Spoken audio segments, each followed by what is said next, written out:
Welcome to the HoopsCircle Podcast. I'm your host, Coach Ty.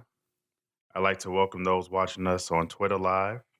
I'd like to welcome those watching on YouTube, for those listening on Anchor and iTunes, and or by whatever means that you're joining us today.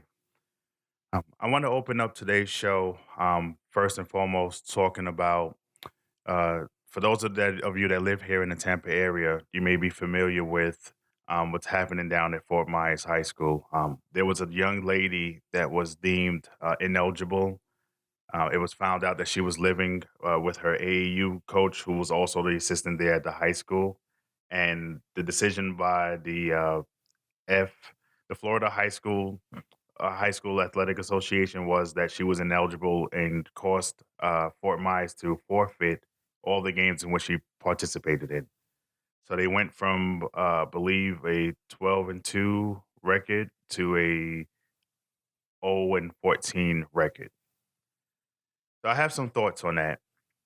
And I think first and foremost, these are my opinions. So my opinions are my own. So I'm not influencing, anybody's thoughts or how they feel about the decision in any way. But the innocent party in this whole thing is this young lady. It's unfortunate that as adults, we often put our dreams into the hands of our children or other children as we try to live through them. And I think that was totally unfair. Now, this coach, again, I understand that, you have to win. I don't even know if winning is critical in high school sports like it is in college and the pros. I see it more so in football and basketball. Basketball, coaches tend to have a little bit more tenure. But as adults, we cannot put our own desires and dreams ahead of those of a kid. And with this kid being deemed ineligible, this is something that's going to follow her for the rest of her, basically for the rest of her life. And she's only a freshman. And I think the AD, the head coach, the assistant coach, and the parent should all be held accountable. There should be some level of accountability to this. Now, I put out there on Twitter yesterday, does this impact the relationship between high school coaches in basketball as it relates to travel? So, for those of you who don't know, in the state of Florida, you can be in high school coach and you can coach travel basketball. In the state of Georgia, that's not allowed. If you are the high school coach, you cannot participate in travel. So, with this decision, does this now lead to further investigations of kids following their travel coaches into certain high schools and these high schools trying to build powerhouses? I mean, now the difference between Florida and Georgia is Florida has an open rule that if you can get to the school, you can go to the school. And I'm just summarizing that. So, at what point does this now open the floodgates for other investigations to go on? And it was my understanding that it was the parent of a senior on the team. This is probably a young lady that was getting playing time, significant playing time last year, and all of her minutes got cut. Now let's put it into another perspective. Let's say that this young lady is having a bad game. Now the coach, again, her family's living with the coach. Was there any kind of preferential treatment? I mean, I don't know. But at the same time, it just looks bad, and let's put ourselves in that other young lady's perspective. She goes out there, she misses a couple of layups, she misses an assignment, she gets screamed at coming off the court. The other young lady does the same thing, doesn't get anything coming off the court. It doesn't sound fair, but that's the reality of what happens. And that's why we have to be conscious of adults not to have our own objectives and dreams and desires ahead of kids. We have to separate the two. I mean, I just can't even fathom the thought that, you know, winning at all costs is what we've turned to in this world. High school should be about development and getting these young ladies ready for college, for those who want to go to the next level. And if they don't want to play at the next level, that's fine. Let's get them into a good spot educationally to further on their adult career. But at some point, this win at all costs, it has to stop. It has to stop. I mean, I'm a travel coach.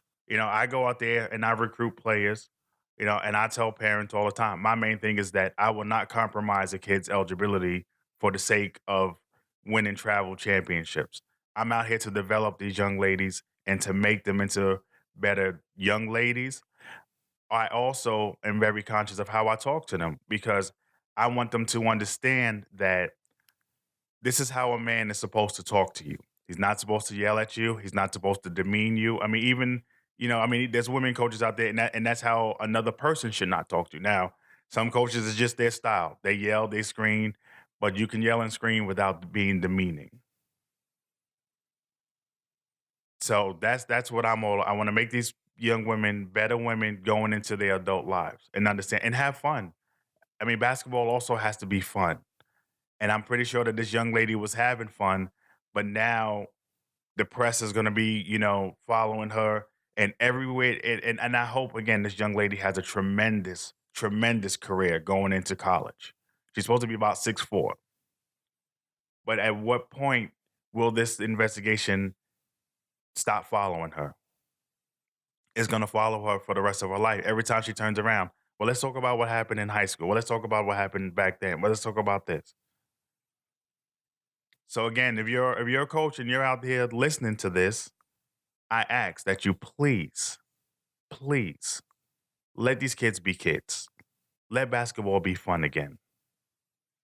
Let's not put our own objectives ahead of the true meaning of why we coach. We coach to teach, we coach to develop, we coach to improve so that when they leave us, they come back, they celebrate us, and they talk about how successful they are.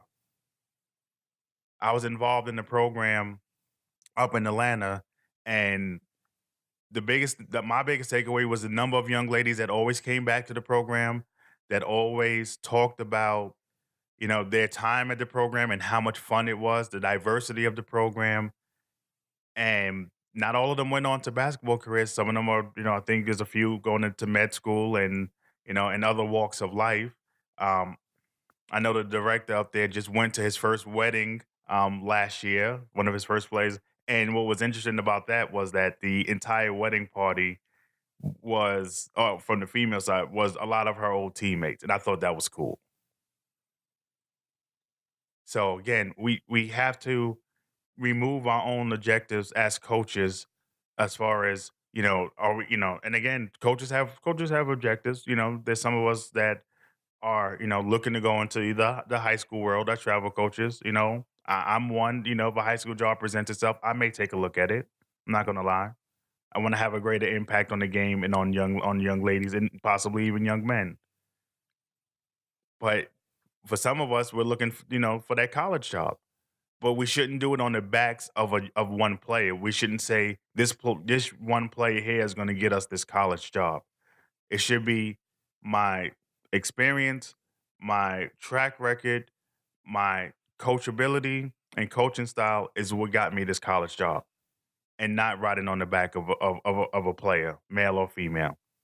Because if those of you, who've been watching the bigger news and seeing all these FBI investigations going on in the boys' game, it's only a matter of time before it trickles down to the girls' game.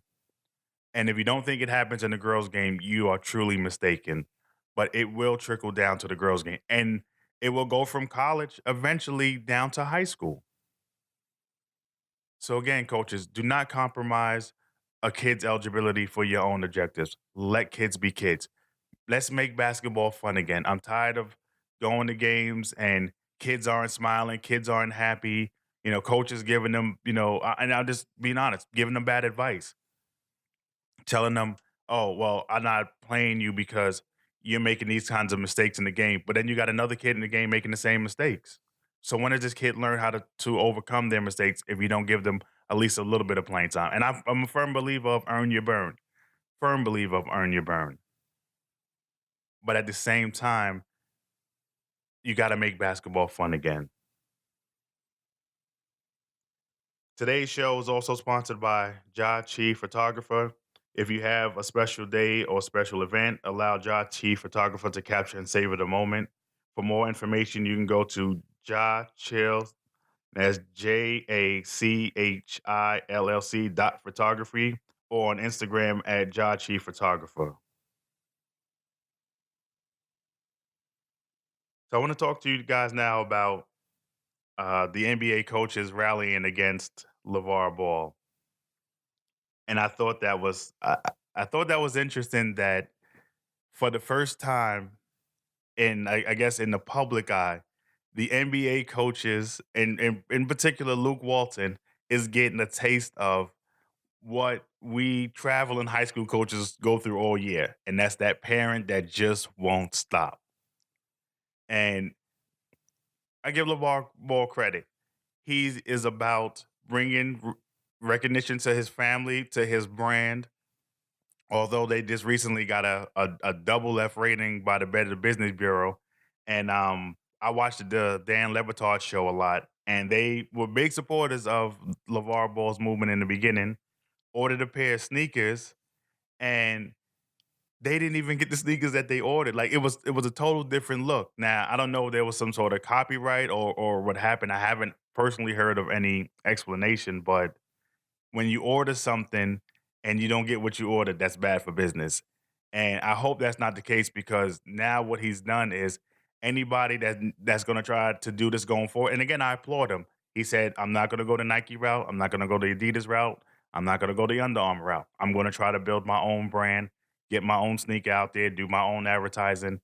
But then to turn around and not give the customers what they ordered is really bad for business. And my man, you just set us back another 10, 15 years back into the 90s and even further back into the 80s where now we have to rely on these shoe deals. You gotta deliver on what you promise. So back to what I was saying. So, he's been critical of Luke Walton all season, and his son has been playing well. I mean, he's had some up and downs early. Patrick Beverly gave him all he could handle that first game. And the kid does have a target on his back every game. That's just what it is because he's got to back up what his daddy said. But when does it stop? When do we as parents allow our adult children to be adults? He's an adult. He's 18, so technically he's considered adult. Certain things he can't, or maybe 19. I think he might be 19 now. And there's certain things he probably can't do, as far as, drinking and stuff. But he's technically an adult. He can go into the army and he can fight for this country. Salute to all the troops out there. Thank you for your service. We definitely appreciate it here at Hoop Circle. But at the same time, you have to let your son be a son. You be his own man. And now here's my funny part to this. So what if Magic Johnson says, "You know what, LeVar? I'm tired of you. I'm tired of this circus, and we're gonna trade your son." So I see this going two ways.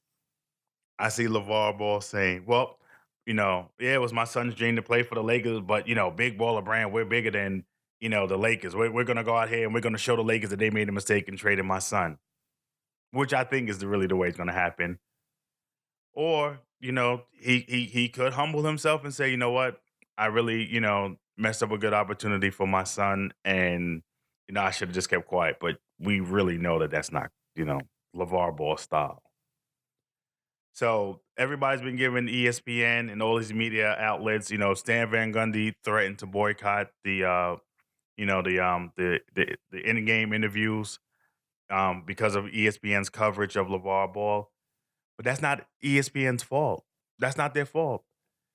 In this day and age, so let's go back 15, 20 years. It was all about how many papers you sold, how many papers you sold.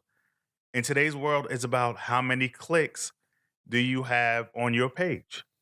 We're in a digital media age, and LeVar Ball is content. He's interesting. As much as people don't like him, is as much as people gonna click and listen to or read what he had to say. And now what he's done, and let me just give you the what I feel is the genius of behind what he did recently, and also with his kids going out to Lithuania. So earlier in the season, earlier, in 2017, as UCLA was wrapping up their season, again, he was big baller brand. He was getting all his brand in the United States. He was getting all his brand again, across our country. But going to Lithuania, I think it was strategic. I think he said, let's see what's the biggest basketball market outside of the United States. And you have leagues in Australia that are pretty big. You have a league in Russia that's pretty big. You have a league in Israel, Spain, France. And I think he looked at Lithuania as a big an untapped market and said, I can take my big brawler brand and now make it global. So now, Big Baller Brand, by his comments that he says about the Lakers, he's building it still. He's keeping it trending in the United States, but taking his sons to Lithuania is actually taking it to another level. Now I'm waiting to see how they challenge him, his kids out there, and you know, how they make them, if they're gonna make them play. Now, you know, Jello and Mello, I, I was actually surprised. I watched clips of the game, and Jello looked pretty strong in the post. He has the what we call the middle child syndrome. He's been the forgotten child outside of the thing that happened in China. He doesn't get the publicity that Lonzo gets, and he doesn't get the video hype that Melo gets. But he actually had what looked to be a solid game. He's not the guard that Lonzo is, but he had a pretty solid couple of moves down there in the post, and it caught me off guard. I never really seen them play other than high school, where they, cherry pick and they get their points at will in high school. But playing against grown men, he looked pretty decent. I just hope those Lithuania players, when I never played overseas or nothing like that, but when I played in the park in Brooklyn, when you came down to the middle, you got Charles Oakley fouled or Anthony Mason fouled. You knew what a foul was when you came down the lane. It was clean, it was hard, and you got put on your butt. And you probably and we didn't have these pads that the players wear and these elbow pads and shin pads. We didn't have none of that. But I do wish them nothing but success. I think it can work for Jello that he wasn't rated on anybody's radar, but going out there may get him a look, may get him a G League look. But the real star is Melo and just his development over the next couple of years and getting him ready because I think the thought is that the rule is going to change in the next 2 years and high school players will be allowed to go straight into the NBA. But there is the unwritten rule that you can go into the G League, but nobody just goes into the G League. Everybody goes into college because the competition is just better and you're not competing against other grown men for us. I mean, it's other grown men, but you're competing against college kids for draft position. And in the D League, you're in the G League, excuse me, you're competing for a call up. So I think that, again, it's just genius. I may not agree with everything that he does, but the man is getting what he wants. It's publicity. He's got our attention and there's nothing that we can do about it because there's always going to be something. Everybody's going to click. They're going to see that link in advertising, and they're going to see it, and they're going to be like, "Hey, let me see what he had to say today." As much as we don't like to listen to 45. He always has something to say, and I'm not even going to go. This is basketball and sports, and not politics. So I'm not going to go that route, but that's just the world that we live in, where it's about clicks and how many clicks you can get on your site, on your page, or however means that you're going out to social media or other means of media broadcasting. For more ways to stay informed about the Hoop Circle podcast, be sure to follow us on Facebook, Twitter, and Anchor at Hoop Circle, Instagram at Hoop Circle Sports. Again, we have a YouTube channel coming soon. And you can also call us and leave us a voicemail. You can leave us a sports rant. Anything you want to talk about sports, you can leave it on our voicemail at 352-614-0994. Again, that's 352-614-0994. So I want to talk to you guys now about Sean Miller. Sean Miller made a comment the other day that he was losing his team and he was he couldn't coach him anymore. But let me go ahead and let me cue up this comment for you guys and let you hear parts of what he had to say.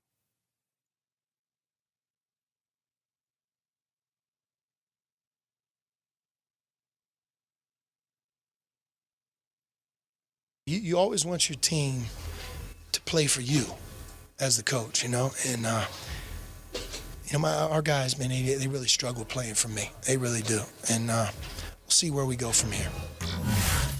I can't get them to play hard. I really can't. We do it for a while. We do it in games, and I know we've had a win streak, but we also have a good team. We have a lot of talent. A lot of times our offense can get us to the finish line, but you have to be able to play both offense and defense. And any really good team or good program, great program, you're going to have those days where the ball doesn't go in, but you rely on your effort and your togetherness and maybe your defense to keep you in the game. With our team, man, it's really hard to get our guys to run as fast as they can, and that's not them. That's me. That's me. I have a hard time, reaching our guys. So, two things with this. First of all, I got to meet Sean Miller at a Nike clinic a couple of years ago out in Mississippi. Very bright guy. Um, I actually purchased one of his training DVDs. Very good.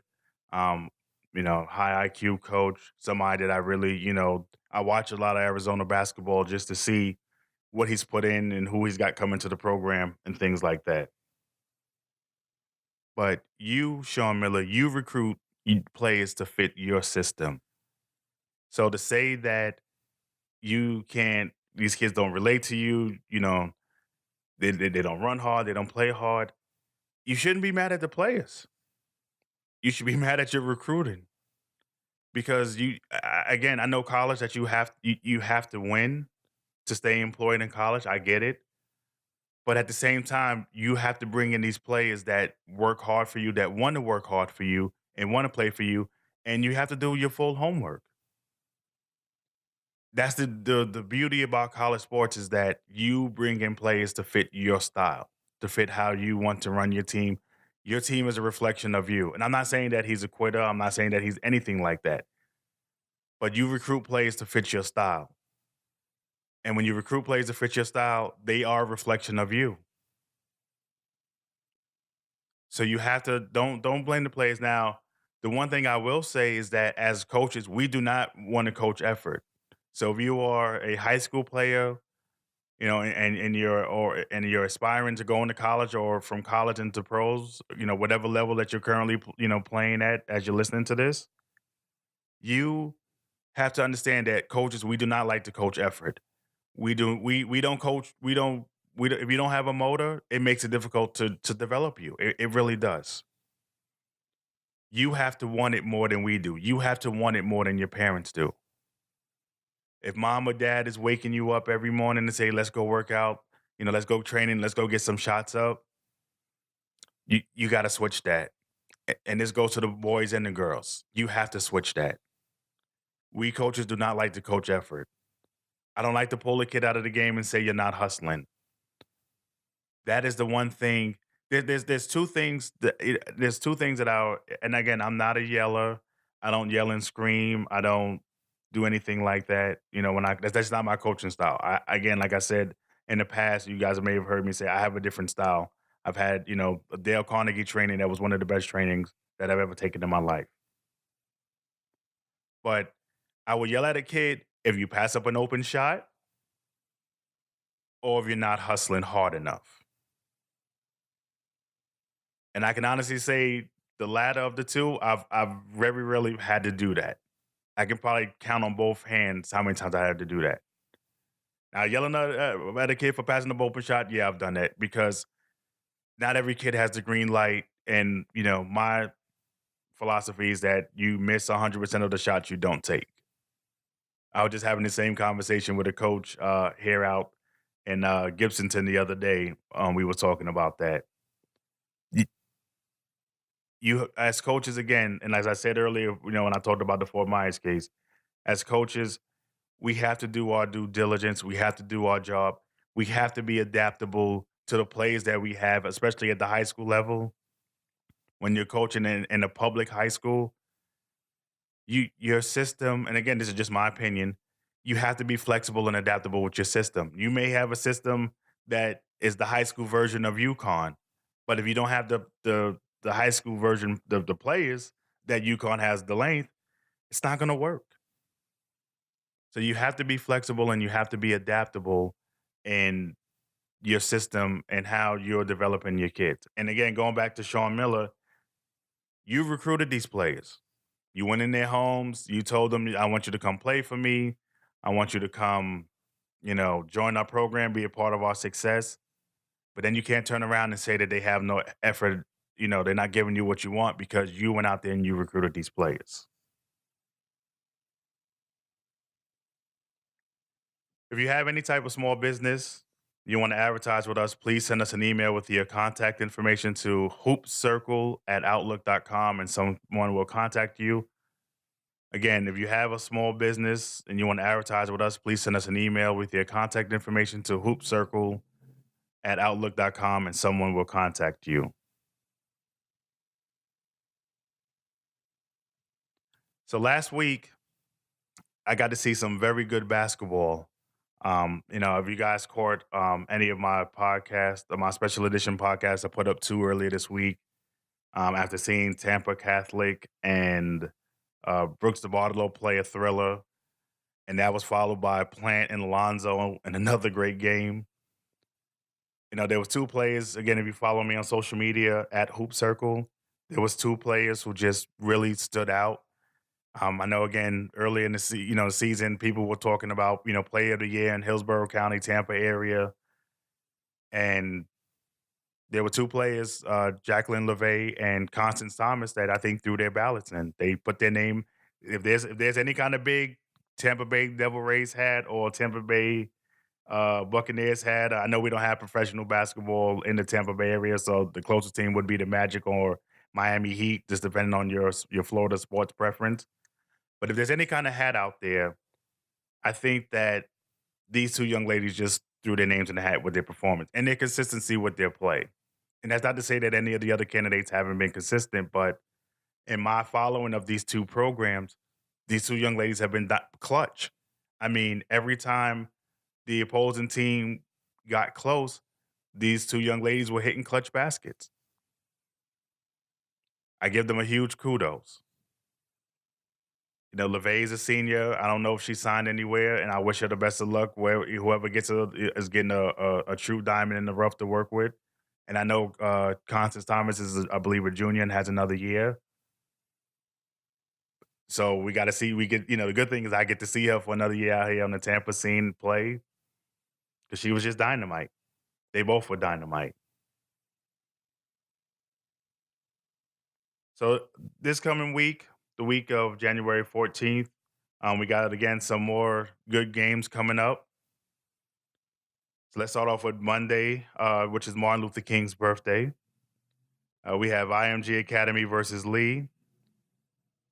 We have Superior Collegiate versus Calvary Christian Clearwater. And we have the second matchup of Riverview versus Booker. And Riverview took the first meeting 64-39. And that's Riverview, Sarasota, by the way. Tuesday, we have Sefner Christian versus Tampa Prep. Manatee versus Lakewood Ranch. East Bay versus Plant City.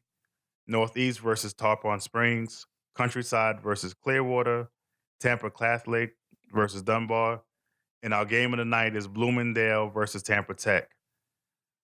Tech won the last matchup 59-27. But Bloomingdale last week is coming off a 3-0 week, so a pretty strong week where they just showcased, their defense. They're probably one of the most efficient defensive teams that I've seen. They slow the game down. They limit field goal opportunities to their opponents. And they're also a young team, so a lot of their core is coming back as well. Aaron Lee leads Bloomingdale with 9.9 points per game, and Olivia Correll with 7.7 rebounds per game. Kenesha Godfrey leads Tampa Bay Tech with 12.8 points per game, and Janae Thomas with 6.9 rebounds per game. Wednesday, we have Armwood versus Robinson, East Bay versus Bloomingdale, Wiregrass versus Plant, Mitchell versus River Ridge, and our game of the night is Tampa Bay Tech versus Alonzo. So Tampa Bay Tech has two tough back-to-back games, but new number one in the Tampa area, Alonzo looks to, take advantage of its home cooking against a very tough Tampa Bay Tech team. And I guess the question is, can Jacqueline LeVay, Ariel Scott, and Alyssa Jones repeat their efforts from last week? Because if the three of them played it the way they did against Plant, I think they have a very good chance of doing that. On Thursday, we have, sorry, let me just get this up here. We have Manatee versus Braden River. We have Frostproof versus Avon Park. And our game of the night for Thursday is Sefner Christian versus Carrollwood Day. Now, both teams have been strong out of the gate in their district play, and this game could have playoff seeding implications down the road. I've gotten to see Carrollwood Day play again. Awesome team, very young team.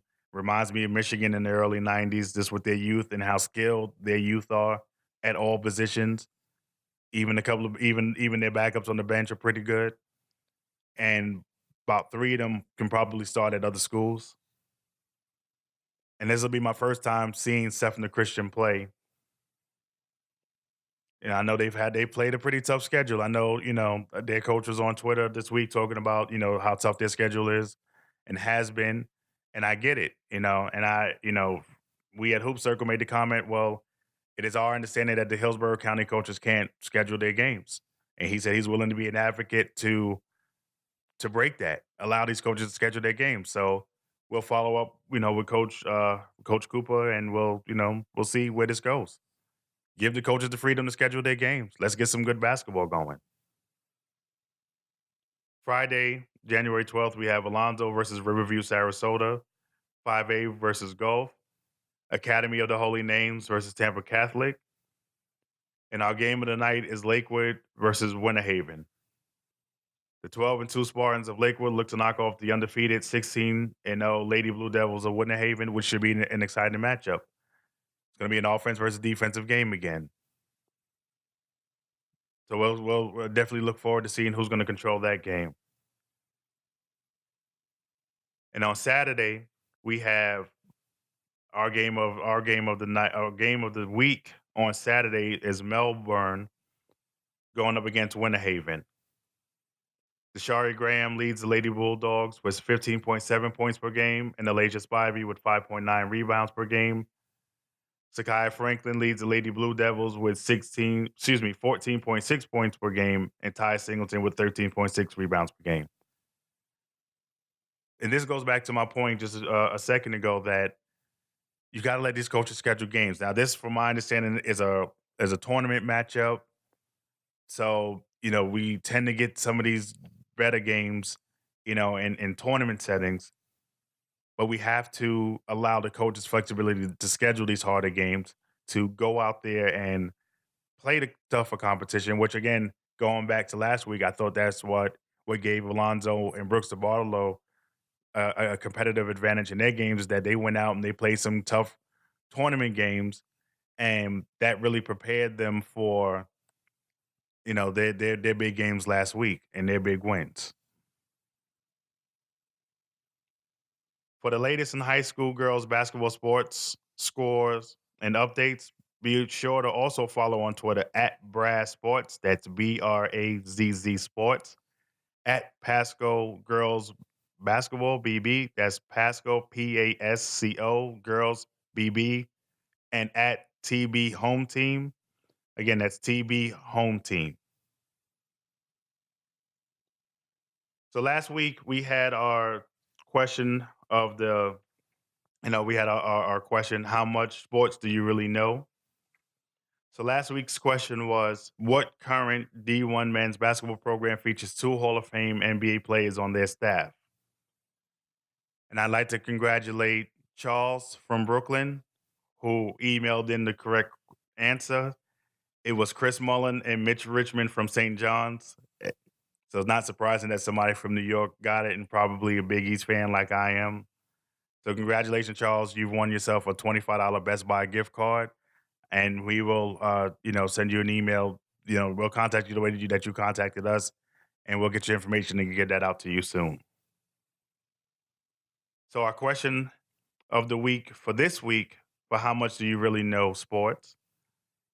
Which is the only school to win the men's and women's national championship in the same year? Please DM your replies to at HoopsCircle on Twitter or send via email to hoopscircle@outlook.com, and the winner will be announced on next week's show.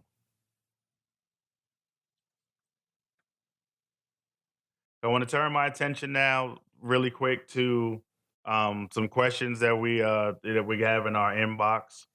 I'm going to read off a couple of questions again. If you if you have a please leave us a voicemail. If you have a sports rant or question that you want to get on the air, played in our post production podcast. Again, the number is 352-614-0994. Okay, let's see. Our first question comes from James out in Atlanta. I think this is the second time I got this. Might be the same James. I'm not sure. I think I read one from him last week. Who do I like in the NFL playoffs this weekend? I know we didn't talk football. Again, we do talk all sports. Last week, if you saw my picks were, yeah, they weren't that good. I didn't really pick well. I really didn't pick well last week, um, but I'm gonna give it a try this week. Um, so looking over the four matches, you have the Falcons and the Eagles. You have the Titans and the Patriots. You have the Jaguars and the Steelers, and you have the Saints and the Vikings tomorrow. So I think it's going to go chalk. I think it's going to be Philadelphia, New England, Pittsburgh, and Minnesota. That's just my summary right there. Next question comes from Jason from here in Tampa. Thank you, Jason. Um, who's been the most exciting player that I've seen here in Tampa? For high school girls basketball. And I think I might have even answered this question last week, but as I talked about earlier in the show, as far as excitement, player wise, again, Jacqueline LeVay was somebody who was very impressive. Constance Thomas was another player that I thought, was very impressive. And again, just going back to the 4 weeks. And Kalia Henderson out at Robinson was another player that I thought was very exciting.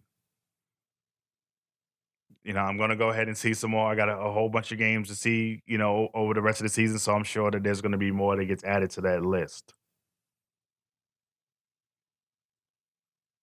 All right, let's see. All right, so I got a question from Pete down in Miami. And Pete is asking, how would I have handled that situation down at Fort Myers that I spoke about earlier in the show. So thank you, Pete, for tuning in from down there in Miami. Um, I don't know. I mean, again, I'm not sure at the high school level, as I stated earlier, if it's, a win or get fired type situation here in the Tampa or even Florida area or state of Florida, period. But if I had any kind of inkling that something might be improper, I definitely would have, had my AD go into the administration before the season and, just check to make sure that there was no, you know, no kind of, risk to the program. I think they were fined. The school itself was fined about $1,400, I think it was. And that's a lot, for those of you, the coaches that are listening to this podcast, you guys know $1,400 out of your program can make or break your program, for a season or two in some cases. So I thought that was, they could have went harsher, but I think they gave them the light stick. Um, again, I'm me as a travel coach. Again, I just wouldn't put my own objectives ahead of that of a kid's. And when you're dealing with the amateur status, you have to be very careful. you have to be, these are kids, these are they're the innocent ones and all this because they are allowing adults to make the decisions. So you have to just be very careful. So thank you guys. I want to thank you all for checking out the Hoop Circle podcast. I know we went about 10 minutes over than we normally do, but I definitely want to thank you guys for tuning in. Um, we'll be back live on Twitter next Saturday, January 20th at 11 a.m., but we'll have some special edition podcasts following some of the games of the week. I want to thank our producer at Jachi TV for again putting together a very good show. And most importantly, you could have spent the past 30 minutes of your time listening to or watching anything in the world, but you spent it with me, and I appreciate it. Big up Brooklyn, and thank you again for joining the Hoop Circle podcast.